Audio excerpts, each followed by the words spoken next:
Hello guys, today I'm going to show you how to add a table in Notion. So first let's open Notion here and just select a page that you want to add an image, a table to it.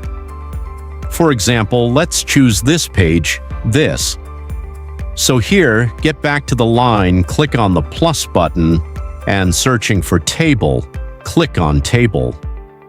So here we successfully inserted our table, so let's make this column bigger. For example, you can also add some columns. Click on the plus here. This will add you a column. And for example, let's take column 1, and this is pretty much it, guys. You can click on the plus here to add a row. So we added another third row, another fourth row, and etc. So you get the idea, guys. This is pretty much it, guys. If you found this video helpful, don't forget to like and subscribe.